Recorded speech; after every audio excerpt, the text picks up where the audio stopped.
Shalén y una bienvenida para todos. Yahweh Elohim les bendiga. En este día de las primicias veremos el tema Primeros frutos Bikurim 5993. ¿Por qué era abominable para los egipcios un pastor de ovejas? Si una mujer nacía primero, ¿era considerado primogénito según el Tanaj? Y finalmente veremos qué misterio oculto se encuentra en la muerte de los primogénitos. Todos esos detalles claves los desarrollaremos en esta enseñanza. Para entender el significado de la Moed de Bikurim, necesitamos comprender tres palabras claves. Número 1, primogénito. Número 2, primogenitura. Número 3, primicias. Si no entendemos esos tres términos, estamos en el aire.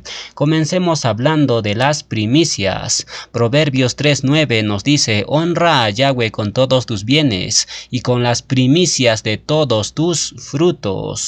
Bikurim o primicias se conoce también como la Moed de acción de gratitud. Es una Moed para agradecer a Yahweh Elohim por toda la provisión dada. Shemot 22:29 nos dice: no demorarás la primicia de tu cosecha ni de tu lagar, me darás el primogénito de tus hijos. Entonces todo lo que era primero era de Yahweh, sean plantas, animales o humanos. Hablemos de los frutos de la tierra. El acto de entregar las primicias tenía toda una ceremonia. No era traer los frutos y dejarlo ahí, no. Según Devarim 26, había 4 mandatos que todo Yasharelim tenía que cumplir en Bikurim. Número 1, presentarse delante de Yahweh su Elohim. Número 2, entregar sus primicias. Número 3, postrarse delante de Yahweh. Número 4, alegrarse o regocijarse. Esas 4 cosas todo Yasharelim varón tenía que hacer con toda su familia. Para entender un poco más esta Moed de Bikurim, hay que entender que la palabra primicias está relacionada con la palabra primogenitura. La primogenitura es un derecho especial que tiene todo hijo varón que nace primero. Le da la potestad, ese estatus, de que a la muerte del padre, el hijo primogénito no solo asume la responsabilidad sobre los menores y sobre la madre que queda viuda, sino que asume el liderazgo de la familia o tribu. En pocas palabras, el primogénito es el heredero al trono y por ende tiene doble herencia. Por eso Jacob y Esaú se estaban masacrando desde el vientre de su madre. Ellos estaban peleando por la primogenitura. ¿Qué es la primogenitura? Es el primer varón que nace a un padre. Si un padre tuvo 2 mujeres y ambas le dieron hijos varones, ¿cuál es el primogénito? Es el primer nacido. El padre tal vez tuvo 2 o más mujeres, pero el primer hijo varón que le nació, ese es el primogénito. Y más adelante hablaremos qué sucedía cuando el padre solo engendraba puramente hijas mujeres. ¿Quién es el primogénito en ese caso? Entonces estamos viendo que el primogénito es el primer hijo varón que le nace al padre. Primogénito en hebreo es Bekor, de ahí se deriva la palabra Bikurim, que significa primicias. Shemot 34:19 nos dice: todo primer nacido mío es, y de tu ganado todo primogénito de vaca o de oveja que sea macho. Todo primogénito de animal kosher era de Yahweh, es decir, todos los machos primogénitos le pertenecían al Creador. Pero en caso del asno, ¿qué sucedía? No podías llevar un asno como primogénito. Entonces, ¿qué hacías? Tenías 2 opciones: o bien lo decapitas o bien lo redimes con un cordero. Con los humanos sucedía algo similar. Tú tenías que redimir a tu primogénito o bien consagrarlo a Yahweh al 8º día. Ahora bien, en este punto hay un detalle muy interesante. Cuando la mujer daba a luz a un hijo varón, quedaba impura 40 días, pero si daba a luz a una niña, quedaba impura 80 días. La pregunta es, ¿por qué el tiempo de purificación es mayor cuando nace una niña en lugar de niño? Muy simple, porque traer a una niña cuesta más esfuerzo. Pregunta a cualquier médico ginecólogo. Ellos te dicen, hay mayor derrame de sangre cuando nace una niña que un niño. La mujer queda más delicada al dar a luz a una niña que al dar a luz a un niño. Por ende, necesita más tiempo de recuperación. Nuestro Mashiach fue presentado en el templo 40 días después de haber pasado la purificación de Miriam. Yahshua era el primogénito y como tal, según la Torá, se tenía que redimir. Y fíjense cuál fue la ofrenda que llevó Joseph y Miriam para redimir a nuestro Mashiach. ¿Qué ofrenda llevaron? No fue un becerro o un cordero, fue una humilde paloma, 2 tórtolas. Lo que significa que nuestro Mashiach no nació en un hogar con lujos o riquezas, nació en un hogar pobre. En aquella época solo las personas más pobres llevaban tórtolas para redimir a su primogénito. Una familia media o rica siempre llevaba un cordero, un becerro o un cabrito, pero los pobres llevaban un par de tórtolas. Imagínense la condición en que vivió nuestro Mashiach Yahshua. Apenas tenían para comer. Ahora leamos el siguiente texto para seguir conectando más cosas. Bamidbar 3:13 nos dice, porque mío es todo primogénito, desde el día en que yo hice morir a todos los primogénitos en la tierra de Egipto. Consagré para mí a todos los primogénitos en Yasharel, así de hombres como de animales, míos serán yo, Yahweh. ¿Qué pasó en Egipto? Usted sabe que Egipto fue gobernado por el Paro o Faraón. La palabra Paro pictográficamente significa el hombre que habla con su boca de Ra. La palabra Ra en hebreo significa maldad. Por ende, Paro o Faraón es aquella persona que habla pura maldad con su boca o pei. ¿Cuántos Paro estarán presentes hoy en día? Regresemos al tema. Egipto sufrió la ira de Yahweh, recibió 10 plagas y el último fue el más terrible. Murieron todos los primogénitos. La pregunta es, ¿por qué Yahweh toma la determinación de matar a todos los primogénitos de Egipto? Bueno, para entender esto, hay que comprender el contexto cultural de lo que pasó allí. Las personas piensan o imaginan que Elohim mató a los primogénitos porque se le ocurrió así por así. No, hay un trasfondo detrás de eso. Los egipcios consideraban a sus hijos primogénitos como una deidad. Partamos de ahí, le rendían un servicio a la medianoche. ¿Qué tiene que ver eso con lo que estamos hablando? Tiene mucho que ver y dentro de un momento lo entenderán.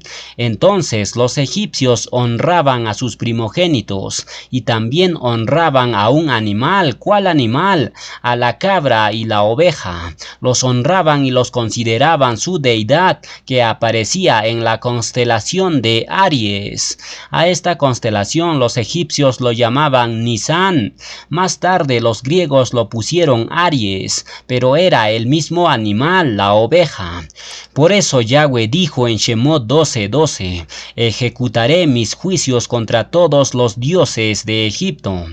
Claro, porque los primogénitos egipcios eran considerados deidad y también los primogénitos de los animales eran honrados como deidad. Por eso los Yasharelim, la noche del Pesaj, se comían una oveja asada al fuego. Era un desafío para los egipcios. Los Yasharelim se están comiendo al dios de los egipcios delante de ellos. Eso fue una aberración para los egipcios. ¿Están entendiendo el contexto? Con Bereshit 46:34 lo entenderán. entenderán, pero antes voy a ponerles el preámbulo. Los egipcios servían tanto, pero tanto, al ganado, llámese vacas, cabras y corderos, que para ellos el oficio de pastor de ovejas era una abominación. Se los demuestro. Mire lo que dice Yosef a su sajín con respecto a los egipcios. Bereshit 46:34. Entonces diréis: hombres de ganadería han sido tus siervos desde nuestra juventud hasta ahora, a fin de que moréis en la tierra de Gosén, porque para los egipcios es abominación todo pastor de ovejas. ¿Por qué era abominable para los egipcios un pastor de ovejas? Porque ellos entendían que las ovejas eran dioses y que más bien ellos pastoreaban a los humanos. Imagínense esa insensatez, que la oveja pastorea al hombre. Los egipcios decían: las ovejas no necesitan pastor, son dioses. Servían a estos animales, es decir, el concepto de primogénito en Egipto era un emblema de exaltación. ¿Qué hacían con los primogénitos en Egipto?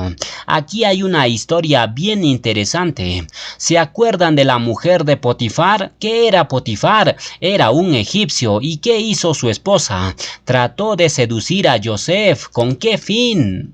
Aquí hay un enigma. Dentro de la cultura egipcia era una costumbre común que las mujeres casadas sedujeran a jóvenes solteros para procrear hijos a escondidas del marido. Era una costumbre. Entonces, el caso de la mujer de Potifar no es la excepción. No es que la mujer de Potifar dijo: mira, este chico está simpático. No, lo que ella quería es no solo acostarse con Yosef, sino tener un hijo, porque para ella eso era traer una deidad al mundo. Por tanto, esos hijos bastardos eran los primogénitos de los egipcios. Por eso Yahweh Elohim los exterminó con la 10ª plaga. Eran hijos de fornicación y adulterio. No eran tanto los hijos que nacían dentro del hogar, un esposo y su mujer que engendran un hijo legítimo, nada que ver. En Egipto la mayoría de los primogénitos era fruto de adulterio. Eran bastardos, pero ellos los consideraban una deidad. ¿Y qué se hacía con ellos? Había 2 caminos. Ponga cuidado aquí. 2 caminos para un hijo primogénito nacido en adulterio. Esto es terrible. Lo primero era dejarlo vivir y que crezca para que sea venerado y respetado casi como deidad. Lo segundo, los quemaban vivos a las pocas horas de haber nacido en ofrenda a su Dios. El pueblo egipcio era terrible. Por eso Yahweh los castigó severamente con 10 plagas. Nosotros somos diferentes porque tenemos un Tanaj y el Ruach de Yahweh Elohim.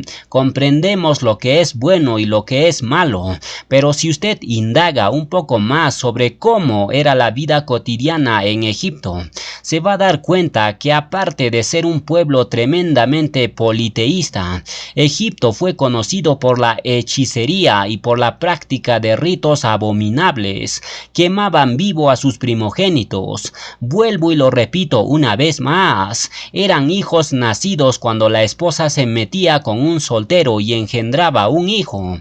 O varones casados buscaban muchachas solteras que les dieran hijos y después lo quemaban vivos como ofrenda. Algo terrible, era atroz. Los egipcios tenían la costumbre de matar a los recién nacidos. Eso era costumbre para ellos. Y cuando no mataban a los suyos, mataban a los niños hebreos. Acuérdense cómo sobrevivió Moshe. ¿Cómo sobrevivió? En medio de una masacre. ¿Qué dijo el faraón? Maten a todos los niños varones, mátenlos a todos. ¿Por qué? Porque con esa sangre el faraón quería curar su lepra. Se bañaba en la sangre de los niños creyendo que sería sano de su lepra. Mira cuán terrible eran los egipcios. Ahora estarás entendiendo por qué Yahweh decidió matar a todos los primogénitos de Egipto. Nosotros leemos el Tanaj, pero hay que entender el contexto de lo que pasó alrededor de ahí. ¿Cómo comenzó la historia de Moshe? ¿Con una masacre de niños o no? ¿Y cómo terminó la salida de los Yasharelim de Egipto a través de Moshe, con una masacre de niños primogénitos. Los egipcios masacraron a los hebreos recién nacidos, y Yahweh masacró después a los egipcios. Sangre por sangre les dio, medida por medida les hizo pagar. ¿Qué hicieron los egipcios en la época en que nació Moshe? Hacer llorar a los hebreos. ¿Cómo no van a llorar? A ver a ti que te quiten tu hijo de las manos y luego lo maten, ¿cómo se sienten los padres? Lloran. ¿Y cómo se sintieron los egipcios después que murieron sus primogénitos? Tuvieron que llorar, ojo por ojo y diente por diente. Yahweh los hizo pagar todas las maldades que los egipcios cometieron con los hebreos. Yahweh se los cobró con las 10 plagas. Sigamos leyendo más textos para conectar más cosas. Shemot 4:22 nos dice: dirás a Faraón, Yahweh ha dicho así, Yasharel es mi hijo, mi primogénito. Ya te he dicho que dejes ir a mi hijo para que me sirva, mas no has querido dejarlo ir. He aquí yo voy a matar a tu hijo, tu primogénito. Es decir, no dejas a mi hijo primogénito, entonces mato al tuyo. Listo. La pregunta es, ¿por qué Faraón fue tan terco, testarudo y tan cerrado?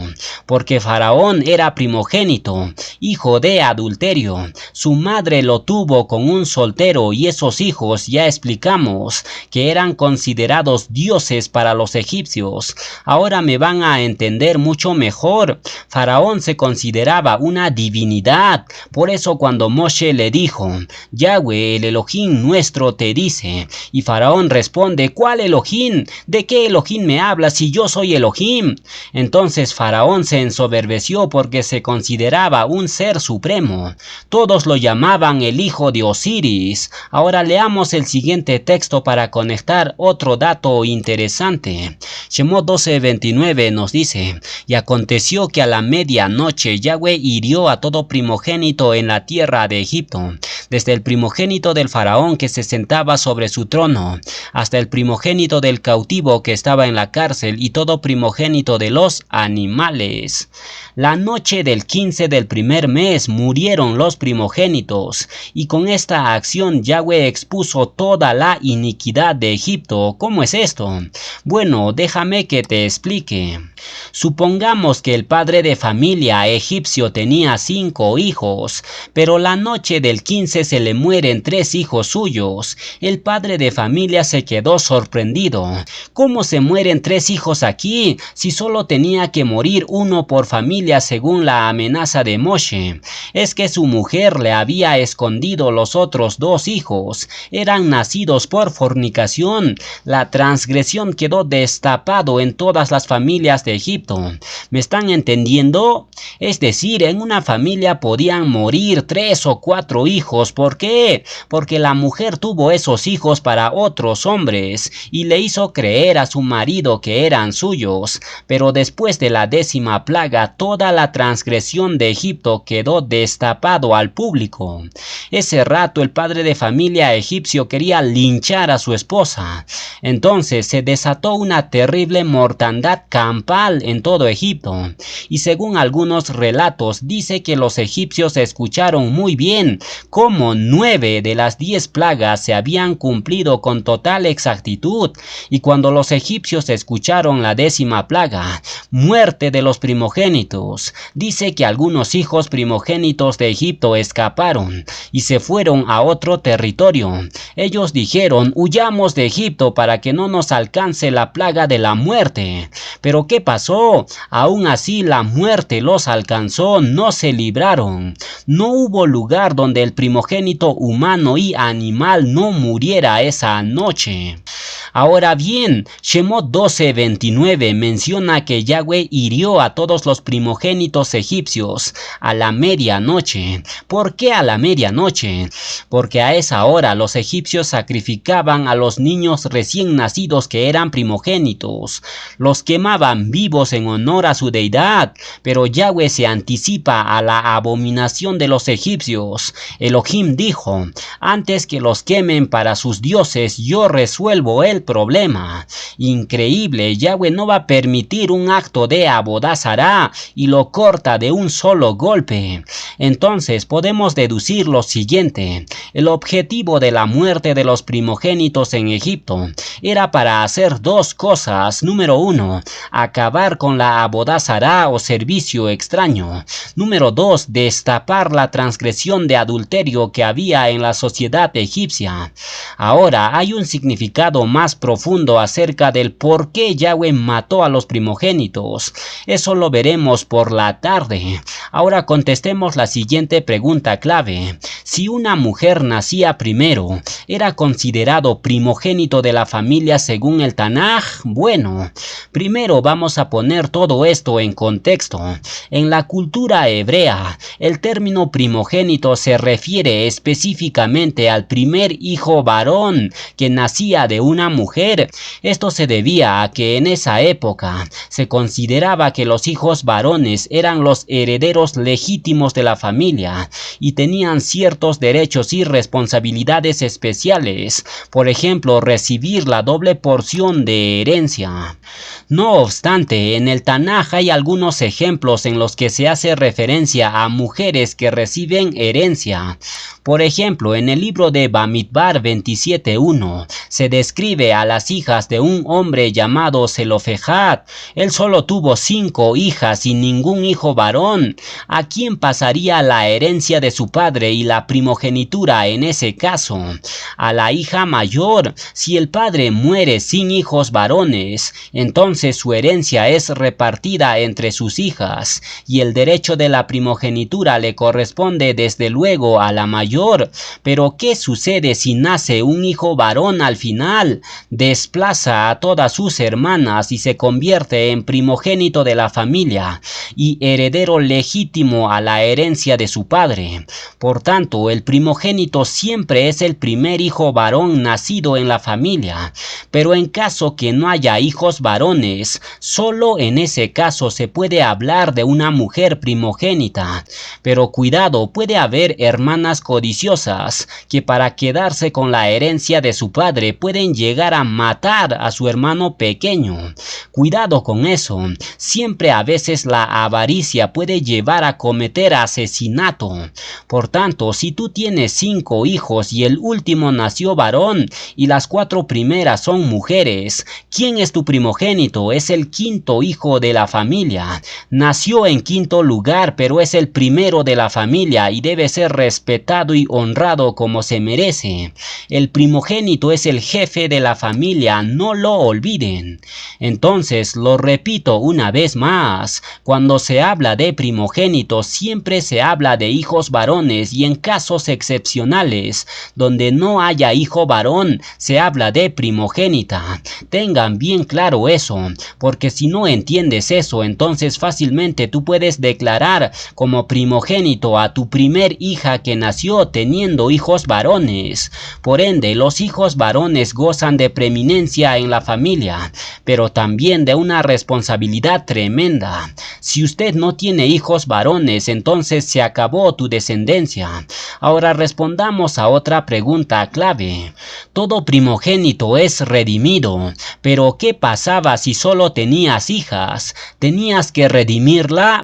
Bueno, la redención del primogénito solo se aplica al primer hijo varón que nace, puesto que este era el heredero principal de la familia. No obstante, en el caso que una familia solo tenga puramente hijas mujeres, no se requería la redención del primogénito, ya que este mandato se aplica exclusivamente a hijos varones. Sin embargo, la familia podía ofrecer un sacrificio de acción de gratitud por el nacer de su hija. Es decir, si tú deseabas podías llevar una ofrenda de gratitud por tu hija, pero si nacía un hijo varón obligatoriamente tenías que llevar una ofrenda de redención. Si tenías recursos llevabas un cordero o cabrito, pero si eras pobre entonces tenías que llevar 2 tórtolas, pero si ni siquiera tenías recursos para esto, entonces podías llevar harina para comprar o redimir tu primogénito. Ahora vamos a extraer algunas enseñanzas a partir de las letras de la palabra Bekor, que significa primogénito. La palabra Bekor tiene un significado simbólico. Por ejemplo, las letras de Bekor, Bet, Kaf y Resh representan las palabras Bekol, Kohi, Raiti, que en hebreo significa con todo mi poder lo vi. Esta expresión enfatiza la idea de que Yahweh es el creador y sustentador de todo, y que se puede ver su presencia y poder en todo lo que existe. En simples palabras, el primogénito o Bekor es la llave para conocer a Yahweh. ¿Y quién es el primogénito de Yahweh? Yahshua HaMashiach. Ahora extraeremos otra enseñanza a partir de las letras de la palabra Bekor. Bekor se escribe con 3 letras hebreas, Bet, Kaf y Resh. Vamos a extraer un significado de cada letra. Comencemos por la primera letra de Bekor, la Bet. La letra Bet es la inicial de la palabra Bitajón, que hace referencia a la humildad, lo que significa que el primogénito de la familia debe ser una persona humilde. Pero si es arrogante, entonces puede perder el derecho de la primogenitura, como el caso de Esaú. Él menospreció su primogenitura por arrogante y lo perdió. Lo vendió por un plato de lentejas y al final se quedó lamentándose toda su vida. Entonces, ser el primogénito de la familia no es para elevarse sobre los demás ajim, sino al contrario, es para servir en humildad a los demás. ¿Quién es el primogénito del reino de los cielos? Es Yahshua, pero él vino para servirnos como un humilde siervo. Por tanto, la primera letra de Bekor, la Bet, nos enseña la humildad que todo primogénito debe tener. La segunda letra de la palabra Bekor es la Kaf. La Kaf es la inicial de la palabra Kabot, que significa peso pesado, honra. Es decir, el primogénito tiene preeminencia y honra más que sus ajín, pero eso también incluye un peso de responsabilidad tremenda. Si tú eres el primogénito de tu familia, entonces a ti Yahweh te pedirá cuentas de toda tu familia. Por ende, tener kabot o honra es directamente proporcional a tu responsabilidad. Mientras más kabot tengas, más responsabilidad Yahweh te añadirá. La tercera letra de Bekor es la Resh, y la Resh es la inicial de la palabra Ruach, que significa aliento, significando que el primogénito de la familia fue elegido para que el Ruach de Yahweh venga sobre él y pueda guiar a toda la familia. ¿Qué dijo Yahshua en la sinagoga de Nazaret? Él dijo: el Ruach de Yahweh está sobre mí, por cuanto me ha ungido para dar buenas nuevas a los pobres y proclamar el año favorable de Yahweh a todos. Por ende, el primogénito ha sido ungido con el Ruach de Yahweh para que pueda anunciar las buenas nuevas a toda su familia. Si tú eres el primogénito de tu familia, entonces Yahweh te ha apartado para que seas luz en tu familia. Y curiosamente, mi persona es el primogénito de su familia. La palabra de Yahweh es fiel y se cumple. Por tanto, si tú eres el primogénito de tu familia, tienes la obligación de guiar a toda tu familia. Lógicamente, esa es una tarea muy complicada, pero tienes el Ruach de Yahweh y Yahshua. En consecuencia, la palabra Bekor nos enseña 3 cosas claves. Número 1, el primogénito o Bekor tiene que ser humilde. Número 2, el primogénito tiene un peso o kabot muy grande, pero también una responsabilidad tremenda. Número 3, el primogénito tiene el Ruach de Yahweh para cumplir su misión. Finalmente, para terminar esta primera parte, decimos lo siguiente: todo primogénito ha sido consagrado para el servicio de Yahweh. El aceite de alegría ha sido derramado sobre la cabeza de todo primogénito. Yahweh lo inmortalizó todo eso en la unción de su Hijo. Hebreos 1 del 6 al 9 nos dice, y otra vez cuando introduce al primogénito en el mundo, dice: tu trono, oh Elohe, por el siglo del siglo, cetro de equidad es el cetro de tu reino. Has amado la justicia y aborrecido la maldad, por lo cual te ungió Elohe, el Elohe tuyo, con óleo de alegría más que a tus compañeros.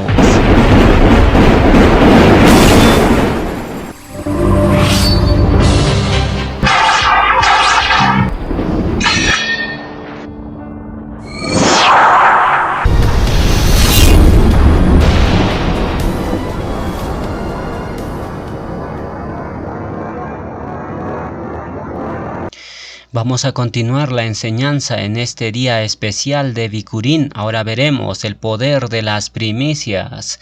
Comencemos leyendo el verso base. Shemot 23:19 nos dice: las primicias de los primeros frutos de tu tierra traerás a la casa de Yahweh tu Elohim.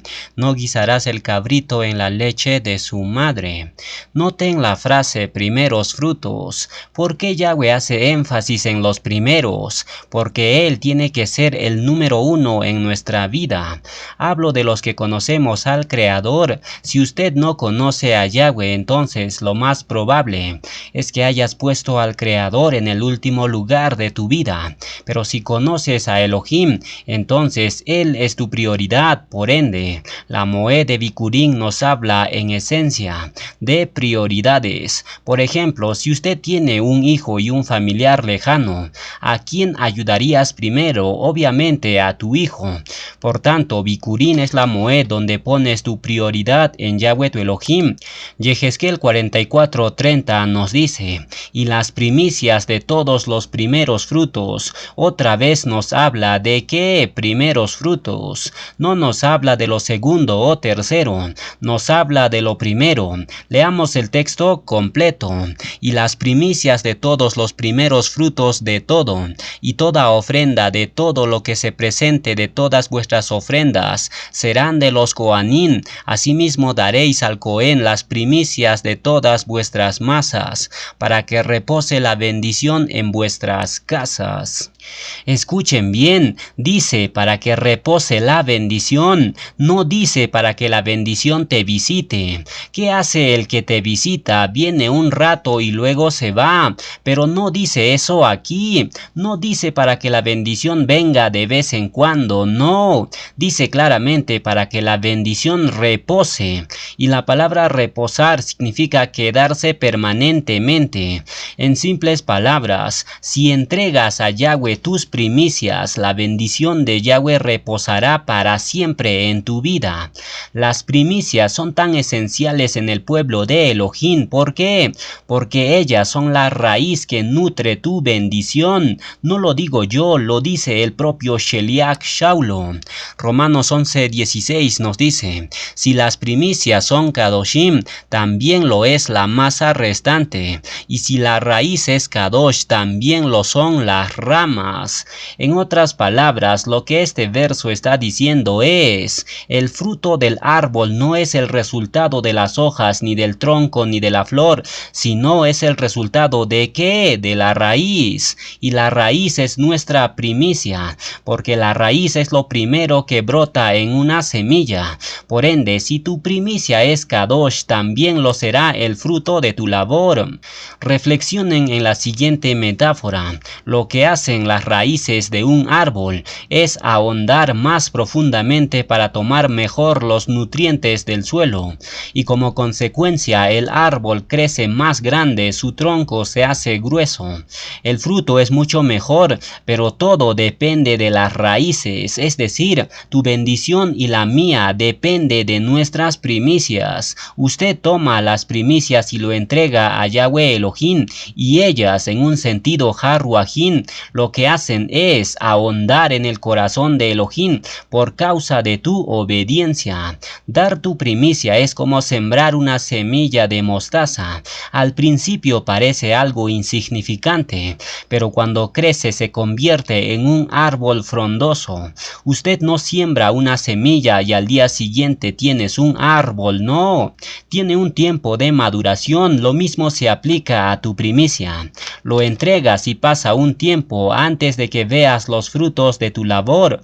En simples palabras, lo que hace la semilla, hablando en sentido Haruahim, es que extrae todas las bendiciones que a diario recibimos, porque toda buena dádiva procede de lo alto, del Padre de las luces. Hasatán no da nada bueno. Si Hasatán da algo, lo da agusanado, pero Yahweh cuando da, te da algo bueno. Cada año la bendición de Yahweh siempre aumenta, pero todo depende de las raíces. Dentro de este tema de las primicias, existen tres palabras claves: primogénito, primogenitura y primicias. Esas tres palabras casi significan lo mismo. El primogénito es el primer varón que nacía en tu casa y tenías que redimirlo. Más adelante profundizaremos en eso. Entonces, el primogénito de tu familia tenías que entregarlo a Yahweh o redimirlo. Pero no solo eso, tenías que entregar también el primogénito de tus animales y tu campo. ¿Por qué Yahweh demandaba al primogénito?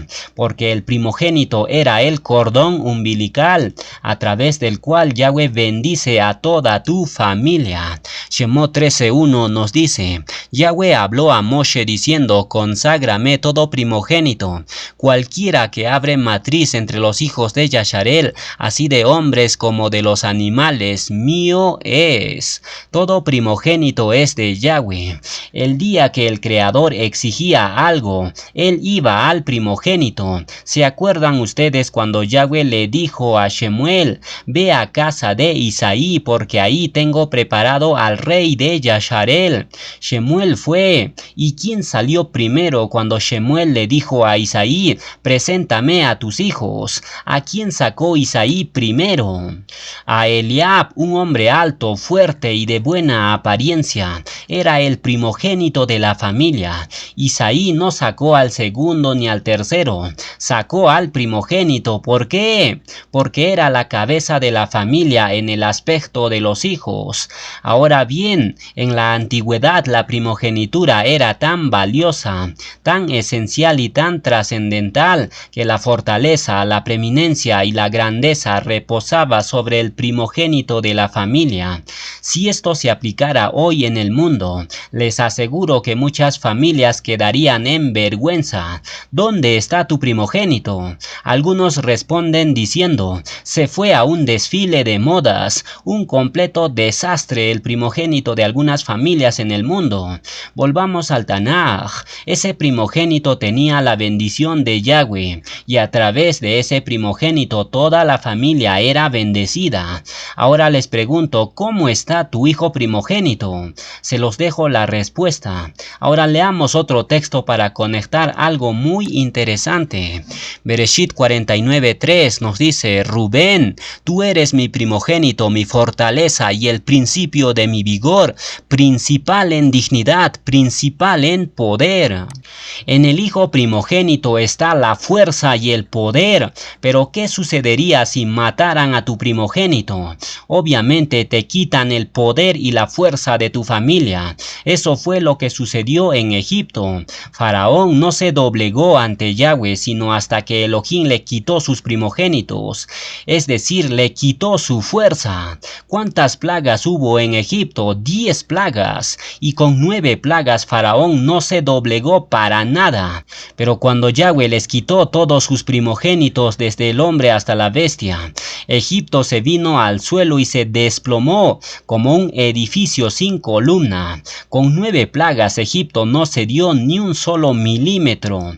Pero cuando Yahweh les quita las primicias de su fuerza, el faraón dice: váyanse, lárguense de aquí. ¿Por qué? Porque Yahweh les quitó la fuerza, y dicen los historiadores que Egipto jamás volvió a ser lo mismo. Siguió siendo poderoso, pero jamás volvió a tener la fuerza que tenía en los tiempos de Moshe. Nunca Egipto volvió a ser lo mismo. ¿Por qué? Muy simple: porque cortar a todos los primogénitos de un solo golpe es literalmente cortar una generación entera. Para que lo entiendan mucho mejor, fíjense en esta ilustración. ¿Qué pasaría si yo te quito todo el ejército de tu país? Te quedas en la ruina, te quedas sin fuerza. ¿Quién va a defender tu país? No hay nadie. Militarmente hablando, te quedaste sin fuerzas. Lo mismo sucedió en Egipto. Cuando Yahweh quitó o mató a todos los primogénitos, dejó sin fuerza a Egipto. Se llevó lo mejor de lo mejor. Los demás tienen fuerza, pero no como el primogénito o la primicia. Entonces, al quitar al primogénito es quitar quitar la primera fuerza. Viene la segunda generación, pero ya no es lo mismo, porque no tiene la misma potencia que la primogenitura.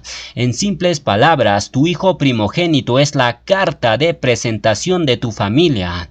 ¿Cómo está tu hijo primogénito?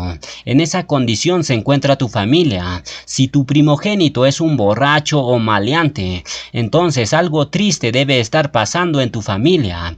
Si en este momento Yahweh diría, presenten lo mejor de sus familias, todos sacarían sin dudar a su hijo primogénito. Continuemos, las primicias también son el termómetro de Yahweh, con el cual Él mide lo que hay en tu corazón, es decir, Yahweh te prueba con tus primicias. Por ejemplo, ¿qué le dijo Yahweh a Abraham? Dame mi primicia, ve al monte Moriah y sacrifica a tu hijo, tu primogénito. ¿Qué harías tú si Yahweh te pidiera eso? Para que veas que Yahweh siempre nos prueba con nuestras primicias. ¿Estamos dando lo mejor de nosotros o qué le estamos dando? ¿Saben una cosa? Mirando este caso de Abraham, es evidente que las personas que dan sus primicias son personas de emuná. ¿Por qué?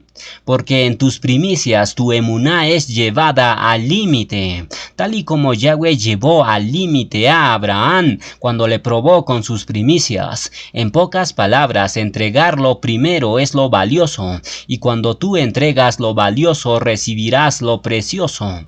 Entonces la Moed de Bikurim nos enseña que debemos dar a Yahweh lo mejor de nosotros, pese a la situación difícil que estemos pasando. ¿Se acuerdan del caso de la viuda de Sarepta de Sidón? ¿Qué tenía esa viuda? Un puñado de harina y un poco de aceite. Primera de Reyes 17:13 nos dice, Eliyá le dijo, no tengas temor, ve, haz como has dicho, pero hazme a mí primero de ello una pequeña torta cocida debajo de la ceniza, y tráemela, y después harás para ti y para tu hijo. Fíjense en la frase, hazme a mí primero, eso nos habla de primicias. Yahweh nos dice, hazme a mí primero y nada te faltará. Ese es el poder de las primicias. La viuda de Sidón era extremadamente pobre, solo tenía una pequeña cantidad de harina y unas cuantas gotas de aceite, pero aún así le preparó las primicias para Yahweh. ¿Y cuál fue el resultado? La provisión nunca le faltó. Esa es la promesa también para nosotros, pero el requisito primordial es, hazme a mí primero. Ahora veremos el significado de la fruta. Fruta en hebreo es peri y podemos extraer varias enseñanzas. Número 1. La fruta tiene un ciclo de vida, nace, crece, madura y finalmente es cosechada. De manera similar, nosotros como seres humanos también tenemos un ciclo de vida y debemos asegurarnos de utilizar nuestro tiempo y recursos sabiamente para crecer y madurar en nuestra emuná. Número 2. La fruta tiene capacidad de alimentar y nutrir a otros. Del mismo modo, nosotros como seres humanos podemos ser una fuente de apoyo, consuelo y ayuda para aquellos que nos rodean. Así como una fruta es consumida para satisfacer la necesidad de alimento, así nosotros podemos utilizar nuestros talentos y habilidades para satisfacer el hambre jarruajín del pueblo. En resumen, la palabra peri, traducido como fruta, puede enseñarnos sobre el ciclo de vida y la capacidad de nutrir con la palabra a otros. Escuchen el siguiente dato interesante. La palabra peri significa fruta y curiosamente la palabra Perú se deriva del término peri, es decir, el significado de Perú es fructífero. De peri se deriva el nombre Efraín, que significa fructífero. Por ende, aquí en el Perú se encuentran algunos descendientes de la casa de Efraín. ¿Quiénes serán? Solo Yahweh lo sabe. Antes de presentarnos en Bikurim, ¿qué hicimos? Hicimos mikve. A eso se le llamaba lavar las vestiduras. Esto está conectado al estanque de Shiloé. Tú entrabas al estanque y hacías mikve o inmersión. Tú te quitabas la ropa antes de entrar, luego salías al otro lado y te ponías ropa nueva. A eso se le llamaba lavar tus vestimentas. Vestimenta es lo que la gente mira. Si vas a a ser luz para las naciones, tienes que tener vestimentas nuevas, apropiadas para estar delante de tu rey Yahweh Sebaot. Lo primero que hacías es separarte a ti mismo del mundo, y después te sumerges tú mismo, te pones la vestidura de justicia por el agua de la palabra y estás listo. Ahora estarán entendiendo por qué hicimos mikve antes de comenzar con las moedín primaverales. Todo eso tiene un simbolismo y hoy lo están entendiendo. Ahora vamos a meternos de lleno a la presentación de la gavilla de primicias. Comencemos leyendo el siguiente verso. Bereshit 37 del 5 al 7 nos dice: y soñó Yosef un sueño y lo contó a sus ajim, y ellos llegaron a aborrecerle más todavía. Y él les dijo: oíd ahora este sueño que he soñado. He aquí que atábamos manojos en medio del campo, y aquí que mi manojo se levantaba y estaba derecho, y que vuestros manojos estaban alrededor y se inclinaban al mío. El manojo o gavilla somos nosotros, y en Lucas 10:2 Yahshua dice que nosotros somos la cosecha, es decir, estamos conectados con granos, estamos conectados con la tierra. Tú no puedes crecer sin el Ruach de Yahweh en tu vida. Sin el Ruach tú te volverías un robot inútil para Elohim. Escuchen el siguiente dato clave: siempre reconocerás a alguien que está lleno del Ruach, porque todo lo que ellos tocan da fruto.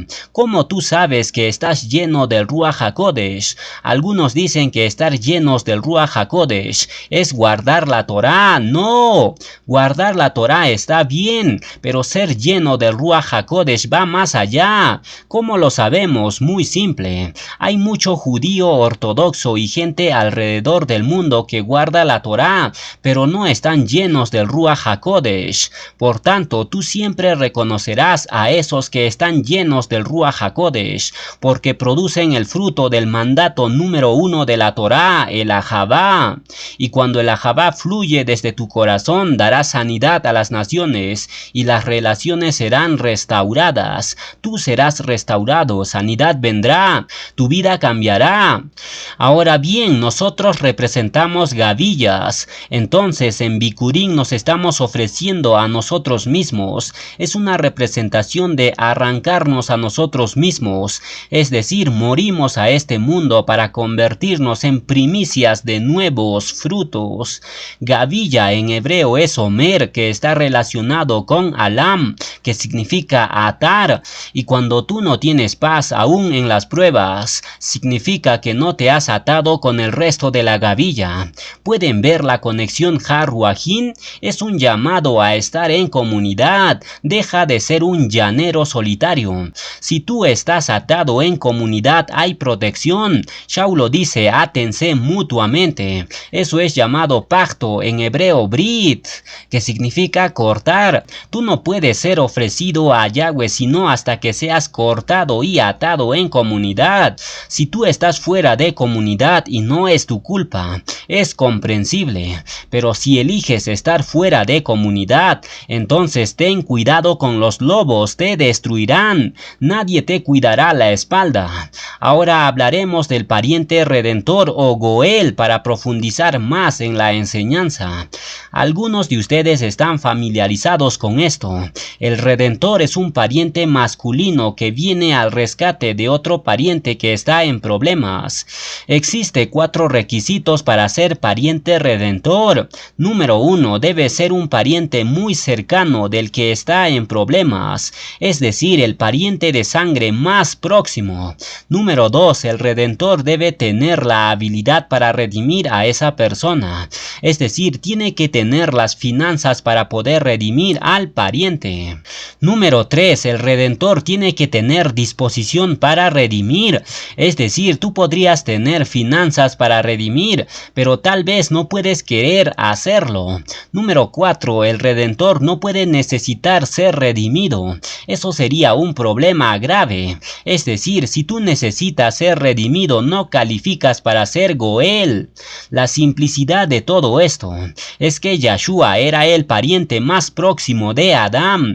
Adán es el que necesita ser redimido. Adán en hebreo significa sangre celestial. Yahshua tenía sangre celestial. Solo existe dos personas en toda la historia que tenían sangre celestial.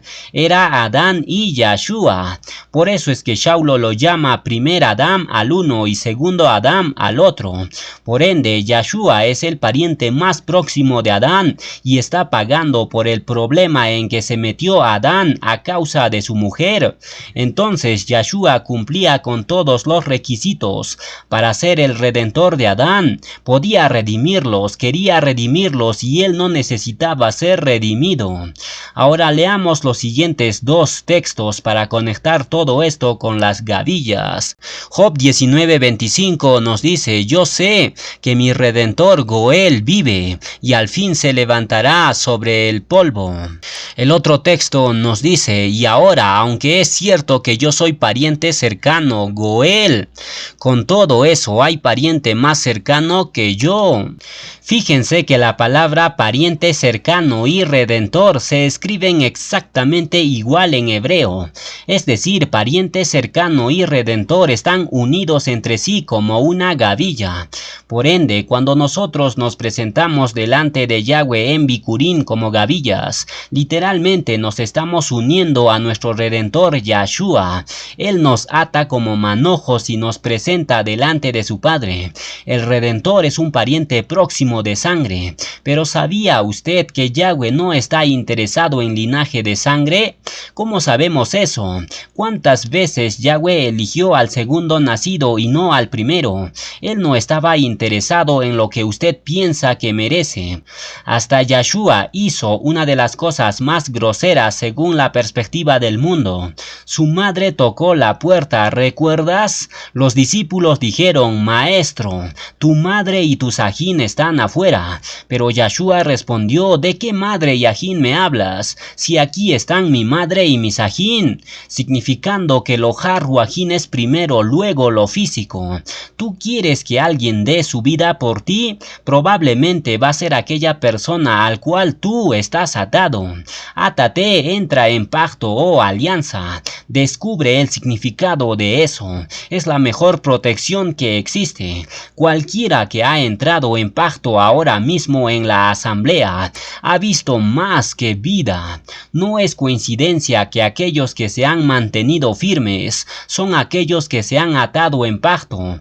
Deja de ser un llanero solitario. Ellos piensan solo en sí mismos. Compruébalo. Por ejemplo, ve a un lugar donde estudian Torah, pero no tienen autoridad harruajín. No hay liderazgo, no hay estructura. ¿Y sabes lo que pasará ahí? La primera vez que tengan un desacuerdo, el grupo de estudio se parte en pedazos. ¿Por qué? Porque la realidad es que nadie está interesado por ti en ese lugar. Están interesados en ellos mismos. Pero cuando tú estás atado en pacto en una asamblea, no puedes correr porque ya te has ligado. Esa es la ventaja de entrar en pacto en la asamblea. Por tanto, nosotros nos ataremos hoy en Bikurim, porque si no nos atamos, nunca vamos a ver bendiciones y sanidad en nuestras vidas. Ahora déjenme les hago una pregunta. ¿Quién murió primero en el Edén? Java fue la primera. ¿Quién murió segundo? Adán, el esposo. Hagamos las conexiones. ¿Quién murió primero en sentido harruajín? Yasharé, la novia. ¿Y quién murió segundo? El esposo, Yahshua. Yahshua, el cordero de Pesaj, redimió al primer nacido Adán. ¿Para qué? Para que el primer nacido pueda recibir de nuevo su herencia y ser librado de la esclavitud. De eso trata Bikurim, de recibir nuestra herencia. ¿Cuál es nuestra herencia? La corona o keter de vida. Y de hecho la palabra Bikurim nos habla de la corona que está reservada para todos aquellos que celebren Bikurim. Fíjense en el significado pictográfico que podemos formar a partir de las letras de Bikurim. Bikurim se escribe con 6 letras hebreas, la Bet, Kaf, Waw, Resh, Yod y Men. La letra Bet es la inicial de la palabra Baraj, que significa bendición. La Kaf es la inicial de la palabra Keter, que significa corona. La Waw es la letra hebrea que significa gancho, unión, clavo. La Resh significa cabeza. La Yod es la inicial del nombre de Yahweh. Y finalmente la Mem es la inicial de la palabra Mashiach. Por tanto, la palabra Bikurim pictográficamente significa: la bendición y la corona está clavado en la cabeza de los que piensan en Yahweh y su Mashiach. ¿No le suena familiar esa frase? En Revelaciones 14 se menciona que los 144,000 tienen escrito en sus cabezas el nombre de Yahweh y Yahshua. Es decir, los 144,000 son las primicias o Bikurim que salen de la madre Yasharel. Por tanto, si tú quieres recibir la bendición y la corona de los 144,000, tienes que guardar Bikurim y un día estarás de pie ante Yahshua cantando aquel nuevo cántico. Revelaciones 14:1 nos dice: después miré y he aquí el Cordero estaba en pie sobre el monte de Sión, y con él 144,000 que tenían el nombre de él y el de su padre escrito en la frente, y cantaban un cántico nuevo delante del trono. Estos fueron redimidos de entre los hombres como primicias para Yahweh y para el Cordero.